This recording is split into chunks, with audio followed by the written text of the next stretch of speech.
పిఠాపురంలో బాబాయ్ కోసం రంగంలోకి దిగిన వరుణ్ తేజ్, షాక్లో జగన్.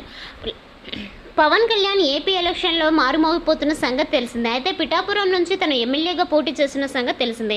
దీనికి ఎంతోమంది అడ్డుకుంటున్నారని చెప్పేసి వరుణ్ తేజ్ కూడా పిఠాపురంలో పోటీ చేయడానికి సిద్ధపడ్డట్టుగా తెలిసింది. అంటే తన బాబాయ్ కోసమే తను సపోర్ట్ చేయడం కోసం, తనను ఎమ్మెల్యేగా అక్కడ గెలిపించడం కోసం తను ముందుండి కూడా సహాయకరం అందిస్తున్నట్టుగా సమాచారం అయితే అందింది.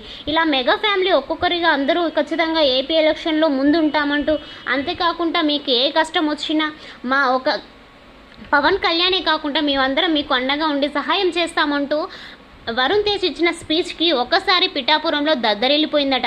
అయితే ఇదే కాకుండా జగన్కి చెమటలు పుట్టాలి, మీరు అరుపులకి జగన్ అక్కడ ఉలికి పడాలంటూ ప్రచారం అయితే మారుమోగించాడట వరుణ్ తేజ్. ఈ ప్రచారానికి ఒక్కసారిగా ఏపీలో దద్దరిల్లిందంటున్నారు. మెగా ఫ్యామిలీ దెబ్బ అంటే ఇలానే ఉంటుంది అంటూ కూడా ఫ్యాన్స్ అయితే వ్యక్తం చేస్తున్నట్టుగా తెలిసింది. అయితే త్వరలోనే మా బాబాయ్ కోసం రామ్ చరణ్ అండ్ చిరంజీవి, మా పెదనాన్నగారు కూడా వస్తున్నట్టుగా సమాచారం అయితే అందింది. దీనితో మెగా ఫ్యామిలీ అంతా ఎలక్షన్ వైపు చేయడమే కాకుండా వాళ్ళు ఏపీలో తన స్థావరాన్ని ఏర్పరచుకుంటున్నారని, తను బలపరుచుకుంటున్నారని మెగా ఫ్యామిలీ అయితే చాలా ఆనందపడుతున్నట్టుగా తెలుస్తుంది. అంతేకాకుండా ఈ విషయం తెలుసుకున్న ఫ్యాన్స్ కూడా చాలా ఆనందిస్తున్నారు. ఎందుకంటే తన ఒక సినిమా కెరియర్ పైన వాళ్ళు డిపెండ్ అయి ఉండడమే కాకుండా ఇలా రాజకీయంలోకి తన స్థావరం తను ఉన్న ప్లేస్లోకి రావడమే కాకుండా తన తమ్ముడి కోసం, తన బాబాయ్ కోసం ఇలా పోటీ చేయడానికి తనకు ఎంతగానో కృషి చేస్తాం, సపోర్ట్ చేస్తామని ఈ విషయాలు కాగిపోతున్నాయి. అంతేకాకుండా తను ఖచ్చితంగా ఈసారి సీఎం అవుతాడు,